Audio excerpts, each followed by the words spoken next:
Eh bien ça y est, il semblerait qu'enfin nous ayons des nouvelles, et des nouvelles positives de KTM les amis. Nous allons discuter de choses très intéressantes et une double news puisque non seulement il semblerait que la marque autrichienne semble enfin sortir de la tourmente, mais en plus de ça, BMW serait pressenti pour racheter KTM. Qu'est-ce que c'est que cette histoire ?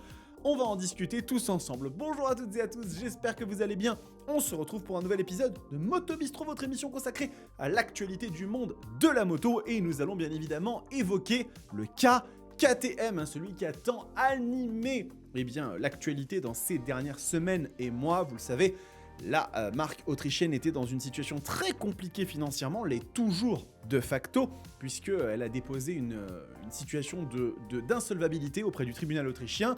Et aujourd'hui, le 25 février, c'était la date à laquelle il y avait la dernière audience auprès du tribunal, afin de savoir un petit peu quelle serait le futur de la marque. Donc nous allons bien évidemment en discuter puisqu'il y a des grosses nouvelles là-dessus qui sont très intéressantes et on va essayer de discuter un petit peu autour de ça, de disséquer la chose et un petit peu de théoriser sur l'avenir de KTM.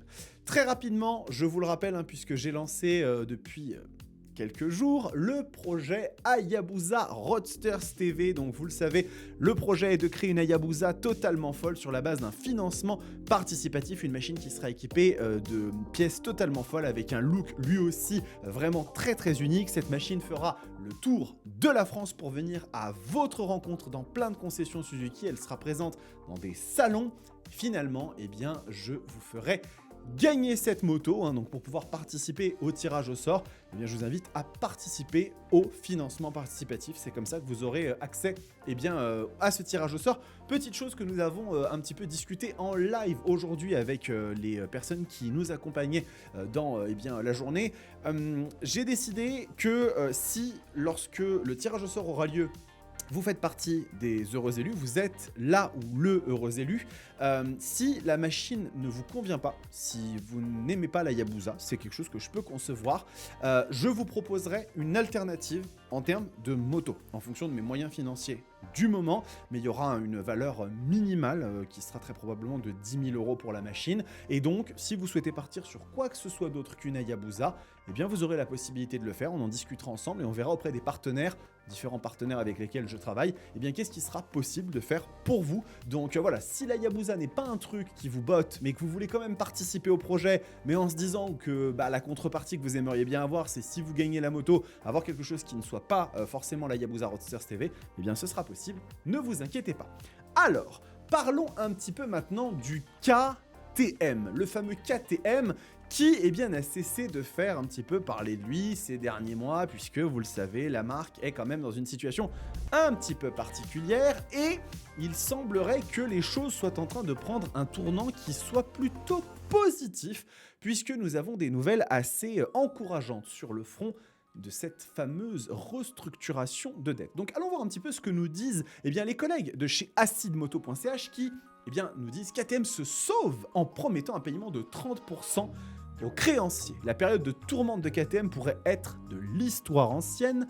Ce 25 février, les créanciers ont accepté le plan de paiement proposé par Pireur Mobility AG. Ils payeront d'ici au 23 mai 30% de leur dette et le reste sera biffé. Donc ça c'est quelque chose d'assez intéressant puisque il faut savoir qu'il y avait ces derniers temps un truc qui faisait un petit peu peur. Il y avait des nouvelles, des rumeurs qui circulaient sur le fait que un fonds d'investissement américain n'aurait pas accepté à la base ce plan de 30% qui est assez spécifique à la loi autrichienne et du coup qui aurait pu mettre en péril cette restructuration de dette. Il semblerait que tout ceci soit de l'histoire ancienne. Donc continuons un petit peu, le constructeur autrichien KTM AG, filiale de Pireur Mobility, a récemment traversé une période financière difficile avec une baisse significative des ventes en 2024 et la suppression de plus d'1 millier de postes. En novembre 2024, KTM a sollicité une procédure de restructuration, ça vous le savez, et le 25 février, lors d'une réunion décisive, les créanciers ont approuvé le plan proposé par KTM AG qui prévoit le remboursement de 30% des créances, soit un montant de 548 millions € à verser d'ici au 23 mai 2025. Donc ça, c'est une excellente nouvelle. Ça veut dire que KTM va véritablement pouvoir continuer d'aller de l'avant. La société ne va pas s'arrêter là ou se retrouver dans une situation bien plus complexe que celle qu'on aurait pu imaginer à prime abord, et surtout si par exemple ce fonds d'investissement américain n'avait pas accepté effectivement le plan. Et donc, cette approbation qui permet à KTM de sécuriser une liquidité immédiate de 50 millions d'euros qui va être destinée à relancer progressivement la production en Autriche à partir de la mi-mars. Attention, la pleine utilisation prévue de 4 lignes de production en une seule équipe devrait être atteinte dans un délai de 3 mois, ce qui veut dire que KTM ne va pas reprendre sa production à plein, mais va bien délayer ça au fur et à mesure, et les nouveaux modèles 2025 qui devraient arriver prochainement en concession. Je préfère quand même préciser que dans ce communiqué d'Acid Moto, si l'on va faire un tour du côté du site de KTM, les nouveaux modèles 1390, qu'il s'agisse de la 1390 Super Duke GT, de la 1390 Super Adventure, de la 990 Duke R, sont des motos qui manquent toujours à l'appel sur le site du constructeur. Petite remarque, il est toujours possible de les trouver en cherchant simplement sur Google le nom, mais elles ne sont plus affichées de base lorsqu'on arrive sur le site de KTM.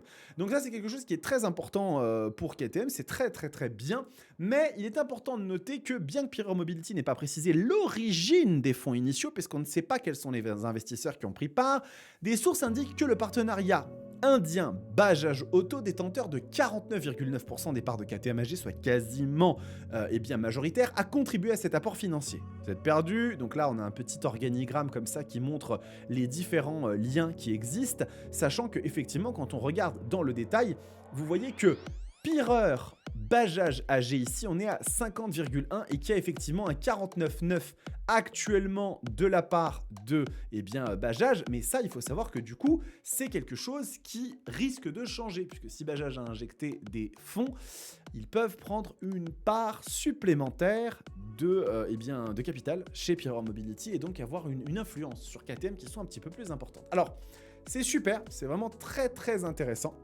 puisque pour le coup, on a une très bonne nouvelle à ce niveau-là concernant KTM. Par contre, il y a quelque chose qui est autrement plus intéressant et qui questionne, et ça nous vient par exemple de Paddock GP, qui sont en règle générale plutôt bien renseignés. Les rumeurs d'acquisition de KTM par BMW prennent de l'ampleur. Et alors, je vais être parfaitement honnête avec vous, moi, ce dont j'avais entendu parler, c'est que KTM aurait pu potentiellement être racheté par Mercedes. Parce qu'en fait, ce qui se passe aujourd'hui, c'est que vous avez un triangle non finalisé des constructeurs allemands dans le monde de la moto, puisque nous avons Volkswagen et donc Audi par conséquent, qui est du côté Ducati. Nous avons BMW qui possède BMW Motorrad et Mercedes qui n'était pas impliqué dans le monde de la moto à proprement parler sur un constructeur. Et les rumeurs allaient quand même dans le sens de dire que Mercedes aurait pu être intéressé de se positionner. Il semblerait que, en ce qui concerne les rumeurs en tout cas, ce soit plutôt BMW. Donc, pourquoi est-ce que nous avons eu cette information? Puisque, en fait, selon le média autrichien OE24.at, BMW envisage non seulement d'acheter KTM, mais aussi de déplacer une partie importante de la production hors d'Autriche, notamment en Inde. Ce changement stratégique pourrait avoir des conséquences graves pour l'économie locale, notamment la perte de 4500 emplois dans l'usine de Mattighofen. Donc ça, c'est quelque chose qu'il faut savoir qui pourrait être potentiellement bien pour KTM en tant que marque, mais mauvais pour KTM en tant que entreprise qui engage des personnes. Puisque là, vraiment, si BMW souhaite restructurer les choses, il y a de grandes possibilités pour que ça occasionne des tragédies au niveau humain. Donc, c'est vraiment un bien et en même temps un mal, clairement. Selon OE24, d'ailleurs, la recherche et le développement seraient entièrement délocalisés sur le site de BMW Motorrad à Munich, en Allemagne, tandis que la production sera délocalisée en Inde, où TVS, le partenaire local de BMW, pourrait construire les KTM à l'avenir. Et BMW disposerait également d'un allié de poids dans cette opération, la personne de Franz Gasselberger, l'homme à la tête de l'Oberbank. Il s'agit également de la banque de l'usine BMW Aster. Donc, je suis pas tout à fait joasse à l'idée que BMW puisse avoir des vues sur KTM, sur tout ce que ça peut concerner pour les emplois de la marque, puisque véritablement, en plus, je pense que ça changerait fondamentalement la dynamique de KTM telle qu'on la connaît aujourd'hui. KTM, c'est une société avec des motos, mais avant d'être une société avec des motos, c'est une société avec des hommes et des femmes qui ont façonné en fait cette société, qui lui ont donné l'esprit qu'elle a aujourd'hui. Et il est vrai que licencier 4500 personnes comme ça, c'est littéralement dénaturer la philosophie de la marque. Et on pourrait se retrouver avec un KTM toujours vivant, mais un KTM moribond et qui n'aurait plus vraiment rien à voir finalement avec la marque qu'on a connue. Donc c'est très intéressant, en tout cas ce qui est sûr et certain, c'est que à l'heure actuelle, KTM est sauvé de sa situation compliquée dans laquelle elle était, avec une reprise lente mais assurée de la production de machines et un avenir dans lequel on se dirige peut-être vers un rachat de KTM par BMW. En tout cas, quelle qu'en soit l'issue, je serai là pour vous en tenir au courant, ça croyez-moi. Cette vidéo est terminée les amis, j'espère qu'elle vous a plu.